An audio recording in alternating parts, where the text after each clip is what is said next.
7-6.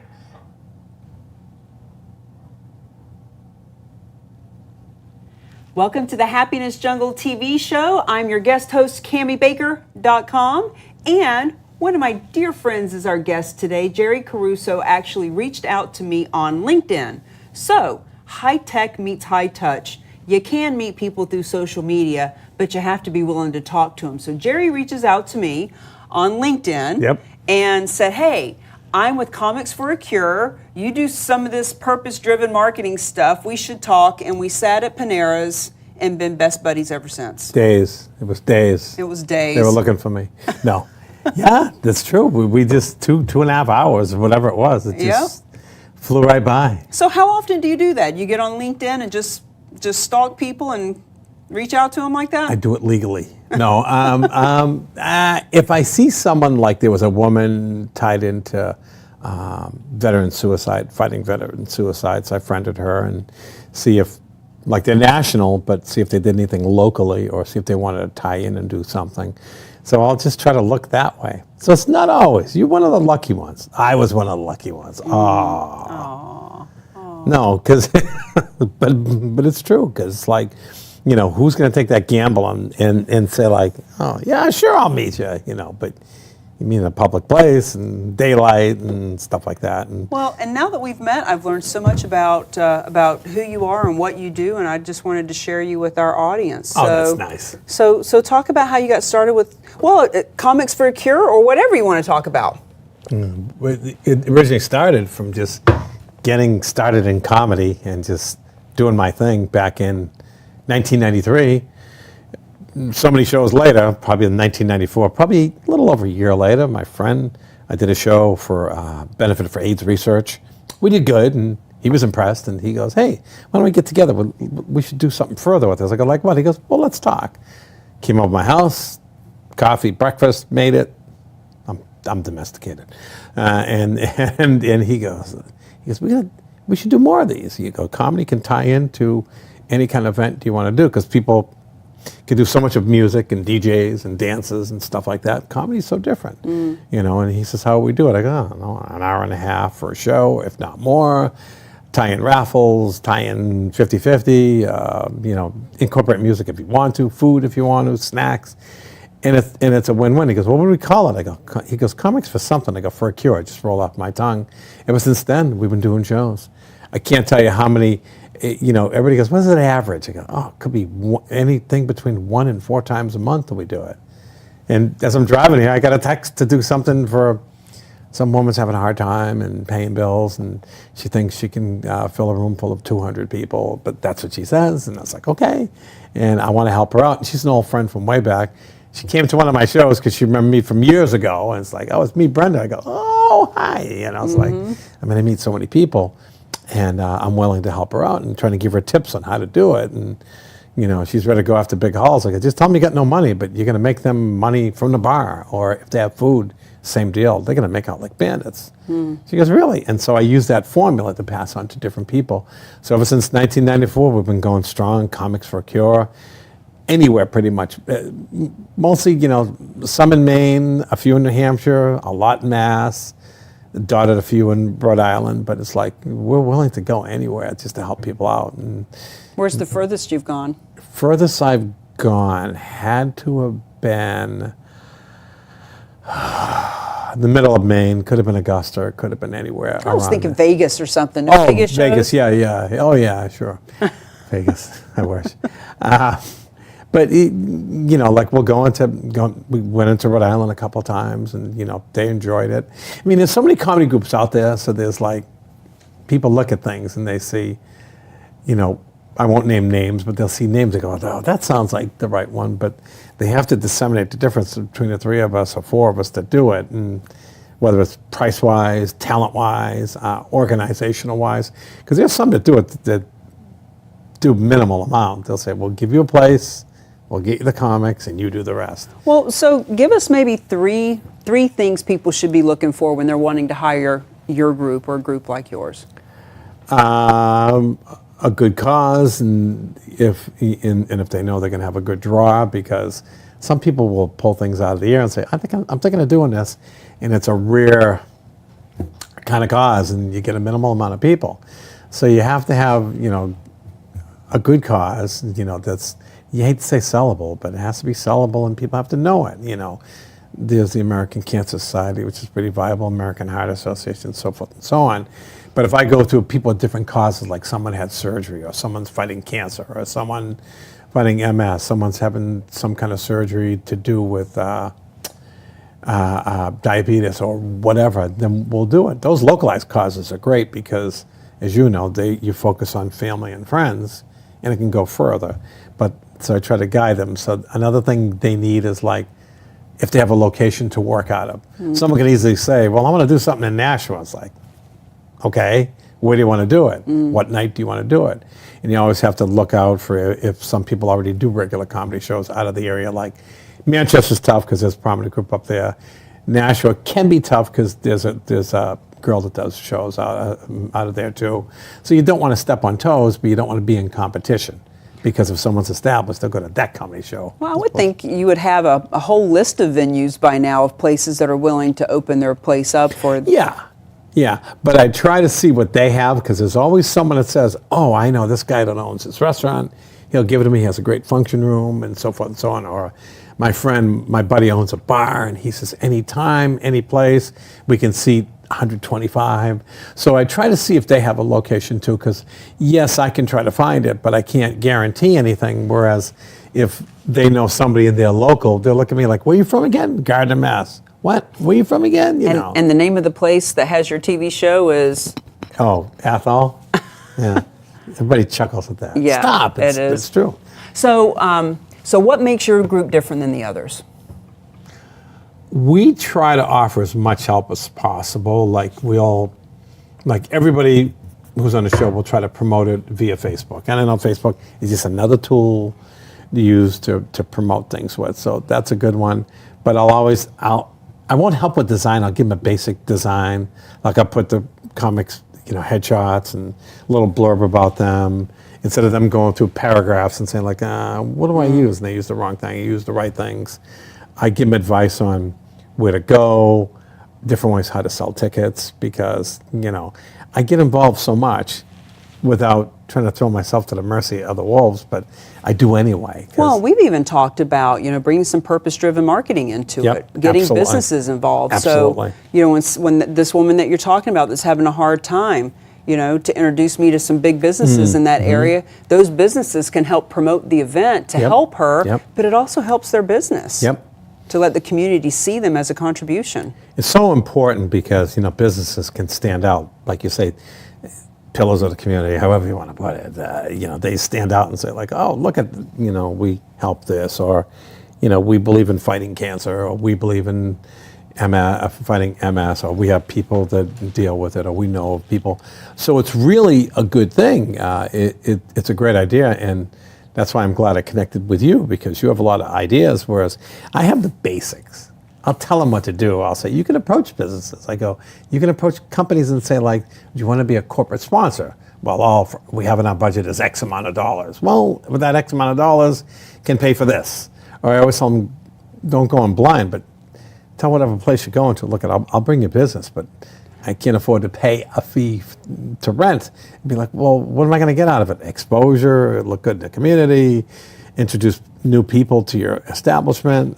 People never ate there, and it's all supporting a good cause. It's a win-win-win. You and I've talked about just there's so many different reasons that customers, consumers, clients are wanting to work with companies that are on purpose. They want, so if there's 3 realtors up for a listing, or 3 financial advisors up for life insurance, or 3 insurance companies, all things being equal, 85% of consumers will choose the one that they know is doing something good. And the way that they can know that you're doing something good is that you have Comics for a Cure, and you have a flyer, and you're out letting people know, and you're reaching out to your email list, and there's all kinds of strategies to make sure that people know that you're doing the right thing. Not from and I always have to say, not from, hey, look at me, look what I'm doing, but from a, hey, look what we can do together. Right. And while you're saying, hey, look what we can do together, they're also seeing that you're doing a good thing, and 85% of them are going to choose you over the other realtor.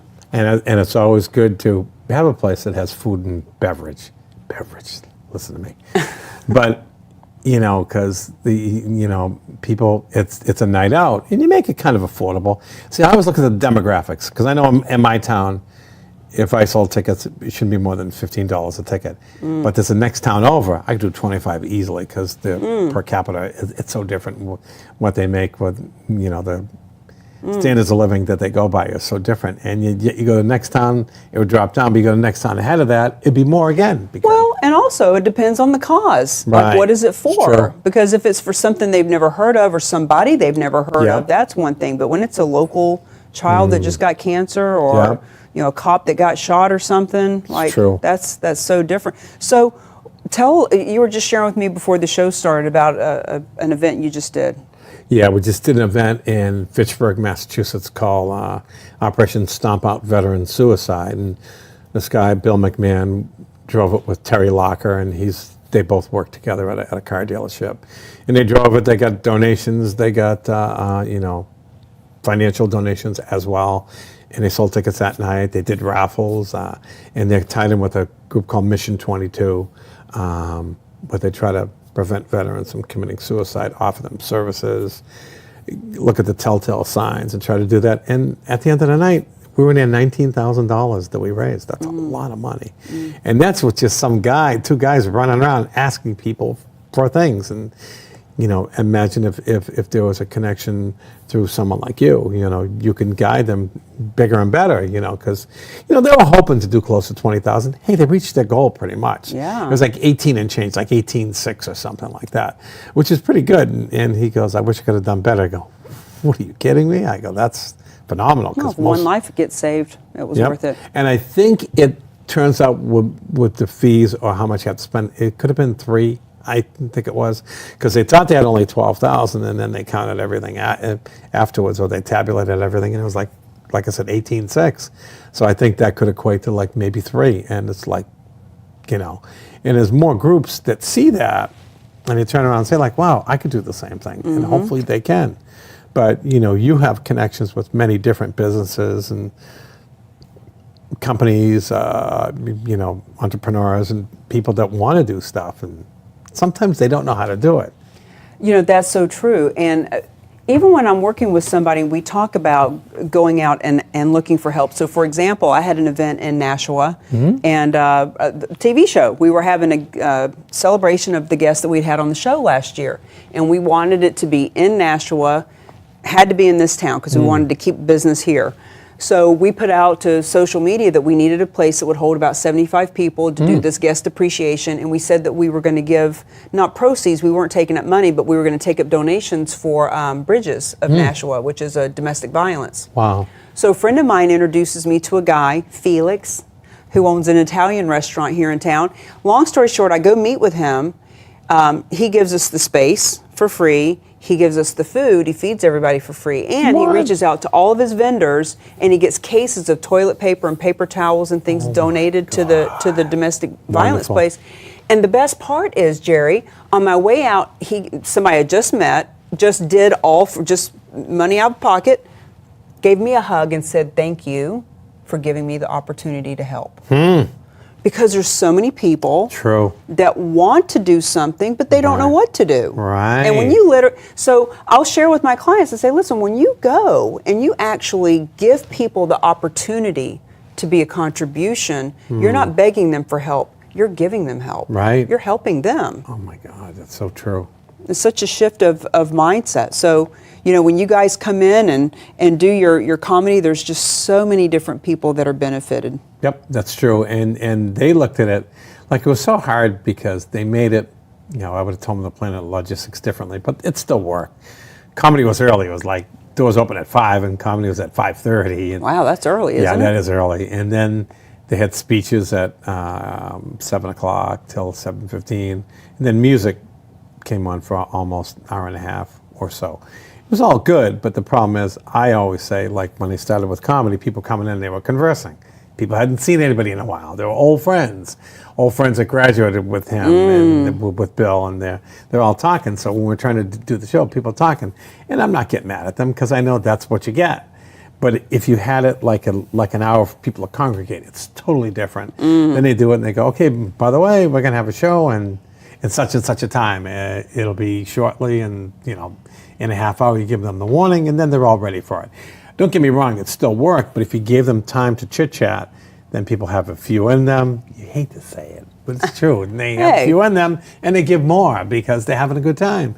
They haven't seen friends in a long time. The funnier you are, The drunker they are, the funnier I am. But anyway. the better I look, the whole thing. Yeah, better I look. The more you drink, the better I look. Oh God! But it's so and the formula works. I mean, but it still worked what he did. But unfortunately, it's still light out, and people have a mindset like, oh, let me talk to my friend. I haven't seen it in a while, and they're all going to talk to them. Oh my God, it's you! And it's like, hey, I'm up here. But the bulk of the people paid attention. But if you planned it right, which I'm not saying that he didn't, he did a phenomenal job for someone who's never done it before. You had tons of raffles. They had Mission 22 there selling T-shirts and sweatshirts and hats. And do you have a website where all of your shows are actually on? Maybe so. Oh, you want it? Yes. www.Jerry with a J, G Caruso comic. .webs.com. Lord. I'd have a long name because there's a lot of Jerry Carusos out there. Really? I thought. None like you. But I don't know about that. I have to check it out. So are all of your shows on there? Yeah, they should be on there. Like my calendar goes into next year, but I just try to do up to this year. Well, I need to know what it is because I should have been at that event. Which one? I know. Again, I'm so busy. It's like I have to coordinate and say, like, let me tell Cammie, let me give her a heads up, let me give her the name of a person, and that's all I have to do. But it's like I had a show earlier today, I had a show now. I'm going to do voiceovers for a radio station tomorrow night. That just came up because it just happened. Friday I'm in Boston. Ed Margiano's doing comedy. They let me do comedy there. Me and another guy, Bob Sheehy, your ex-husband there, whatever. Was he? Whatever. He was my husband. Thank you very much. Okay. Speaking of which, talk about the murder mystery. Murder mystery is a lot of fun. Murder mystery is another thing that people could use as a fundraiser too. Keith and Margot Morrison, yeah, they can. Yep. Or are you just hungry? Because I said my. Actually, the last one I did with you was a fundraiser. Yes, it was. And they, I think because Margiano's is so busy, they pushed it X amount. They could have done more. I mean, people were happy leaving there. They had a grand old time, and they raised money, and I guess. They knew it was me. Yeah, that's right. They knew it was me. Damn it, those people. But I mean, it can be used as a vehicle to raise money, or as a team builder, or as entertainment for employees, employee appreciation. So I've been doing it since '01, and I'm the cop, as you know. And it's fun. And people have fun. We don't go out to hurt anybody physically. Mentally, we do. We play games. But it's just a lot of fun, and people try to solve it, and they have a good time. They're eating, they're drinking. It's like, it's a win-win. And they make it a whole night, because Margiano's is smart. You check in at 6. You have cocktails till 7, and then you have dinner at 7 o'clock, and then the show starts in between. But as you know, the show can go 2 hours, depending on how playful the audience is. So it's a night. If you got there at 6, you'd probably be out of there by 9:30, 10. So there's your night. Now, is that on your website too? Should be, yes. Yeah. What that, meaning the shows that I'm doing, or? Well, the murder mystery. So anybody that's watching, if they want to see when a murder mystery is coming up, where would they go look? That's, they can go on their website, but www.murdermystery.com. Oh, murdermystery.com. But mine has all the shows that I'm doing. I think I got 2 in September, 2 in October. 2 murder mysteries? Yeah. Huh. No wonder you run out of new blood a lot. Yeah. Explain that to the people, please. Stage blood, folks. Yeah. So anybody that wants to be an actress or actor or actor. Yeah, is it actor? For a girl, it's an actor too? Well, you're still acting, so you're an actor no matter what. Yeah, so no matter what. That's the politically correct. Even an actress? Do I have to call you an actress? You have to call me they. Oh, there we go. There we go.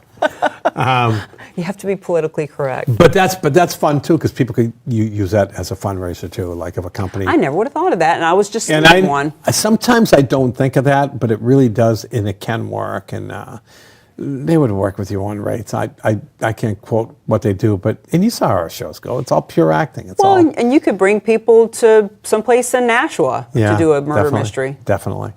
You know, they're national. They're all over the place. The scripts are crazy. They're crazy, but they're fun. Yeah, They're fun. really creative to come up with those scripts. God, you know, all you have to do is just, as long as there's a motive and there's so many people involved and it's kind of sort of solvable, but, you know, unfortunately when people see me out there, I throw them curveballs to get them away from trying to solve it. I force them to pay attention, but sometimes they don't. They're having too good a time. Whether it's you saying something funny or me or anybody else as an actor or actress or actor. As you said, you're right. Like realtor. Yeah, like realtor. That's right. Oh, I forgot about that. There's a lot of wars out there. I mean, it's so much fun, and it's an easy way to do it too. You know, so there's ways to raise money, and you know, going through you is a big thing. It's a big win-win, especially for corporations looking on how they can do it, because a lot of them don't think it. Like if I make a cold call and say, "Hey, would you like to raise money for a cause?" Who are you again? You know, it's like, whereas you have the book, you have the experience, and you just lay out things for them, or you say, "Let me meet with you," and then it's magic. Well, and I hope people understand there's a big difference in sponsorship and collaboration too. You know, it's one thing to pay $500 for the comics and then show up in 2 months and your logo's on the banner and your name gets said. For me, it's about teaching them how to collaborate. Right. How to literally take that flyer for the comedy show and walk into 500 different businesses. Yep, that's all it takes. Or walk into 20 different networking events and be seen in a different way, have a new conversation to have. And you know what happens too? Like, nobody doesn't like a comedy show. And also, if depending on who I book, they have credits. And you know how people do things. Like if I say, I got Bob Shee, he was in Celtic Pride. I think I saw that movie. People always want to relate. I think I saw him in it. And 9 chances out of 10, they may not have. But in their minds, they're like, oh my God, like I'm supposed to be casting a movie about mobsters. It's like a mobster comedy. Go figure. They want to get an Italian for that. I couldn't believe that one. That's a new one. But it's supposed to start like at the end of the month, beginning of next month. But, you know, people, so if I tell people, oh, I was in this mobster comedy. Oh my God, I think I saw that. You know, they want to relate to you. Or if you go somewhere, Cammy Baker, yeah, I wrote this book, Mingle to Millions. Good plug, huh? And they say, oh, I got to meet her. Oh my God, I think I read that. Oh, I got to read that book, you know. And it's like, so people want to relate to who they perceive as celebrities. Like if you go up to Maine, you'd be a celebrity. They'd be like, oh my God, who's this? Who's that? Really? I need to go to Maine. Because if you think about it, Maine, like if you go past Portland, it's all like rustic towns. That pretty much is. The only problem is, though, you can't say, hey, Maine people, Cammy Baker's going to be at the murder mystery, because then they'll know that I'm the actor. No, you don't have to say that. But I mean, but I'm saying if you, like toward the end, when I bring out the actors and the actresses and I say like, this is blah, blah, blah, this is her. Yeah. And I say about you, they'll be like, oh my God, I thought I recognized you. Because people want to associate with some sort of celebrity. Like it's their, like someone says, like, just because I say I worked with Larry the Cable Guy. I know Larry the Cable Guy. Of course they do. I doubt they know them personally, but they know them. And they say, oh, I got to talk to him. I got to ask him questions about him. Or if you were with someone that's big within New England, they go, oh my God, you were with that football player. Or you were with that person that runs Reebok or something like that. And then people want to associate with you. So it's always a good thing. Power of association. You're only as good as the company you keep. That's right. That's what Mom always said. Yep. So what's new for Jerry? What's next on your radar? What are you creating next?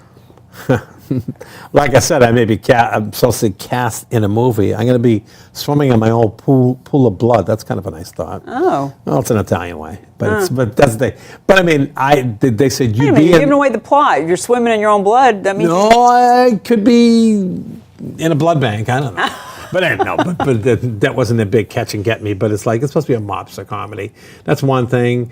Also, and I think, did you meet Dick and Adam? I don't think you met them. I'll introduce them. They're hot tickets. They have their hands in everything. They did a movie called Randy's Canvas, which is about someone dealing with autism trying to lead a normal life. And a guy it's an independent film, and he got nominated for Best Actor, and he did a great job. So we're taking that film and bringing it to Leominster, Massachusetts, because a woman runs the Leominster Autism Project, and she has an autistic child, and she tries to help families deal with that, and to try to raise money. And so we're bringing that film. So it's me, Adam, and Dick's idea, and Stephanie Madrigal to take that movie, show it, charge people like a minimal fee. Money goes to Autism Project. We have a red carpet, so when they get out of the car, we get out of the car. It's big time, spotlights and everything, and then show the movie, and then I interview them live on stage. So Does the actor actually have autism? no, but I guess he worked with autistic people, and he tried to study them and see. Oh, yeah. And so he did a great job, and he's only a kid. I say a kid because, look, Everybody's- look, a everybody's kid a to kid. me is, yeah, if someone's 59, I go, oh my God, you're so young, but But I mean, so he did a great job. So when we do that, it'd be like almost like a Hollywood premiere without the fake Hollywood premiere. It's like more like real, and people would be like, oh my God, I met this guy Dick LeBeau and Adam Carbone, and probably never heard of him before, but because they saw the movie and he was in it, and that guy produced it and directed it. Oh my God, I gotta meet them. So, Red carpet affair. yep. You're invited, and I wonder if I could build you in somehow. Well, Well, I can always do a book signing and donate the money. I do that. interesting. I do That's that a lot interesting. just for a fun reason That's to interesting. show it with my banner. Oh, that's interesting. So that's my next big project, and the continuation of comedy and murder mystery and motivational speaking wherever I can. I had to do a kids' library the other day. It wasn't a blast, but they didn't tell me all kids were going to be there. I said, I do adult show, and they go, you mingle with the kids, and I just kind of like integrated with them. So people can reach out to you for all of those, including your speaking. And I know you speak on humor is the best medicine, right? Laughter's best medicine. Yep. Yeah. I do that, yeah. It's fun. It's Nice. fun. But it turns out like you're telling them the facts, but they're waiting for the jokes because they integrate jokes like clean family humor. Do a lot of civic groups and stuff like that. 24. Wow, we're getting down there. Yeah. Well, we've come to the end, Jerry. Darn. Another project Darn, under our see, belt. You and I. You and I. Just you and I. I've been on your show. You've been on my show. That's We've right. done the murder mystery. Yeah. We're doing all kinds of fun Yep. stuff. It is. It's a good life. It's real good life. It's a good life. And it is the happiness jungle. It's a jungle out there, but you can be happy. And when you know people like Jerry Caruso, you can laugh it out. And Cammy Baker. Thanks for being on. Thank you. Bye.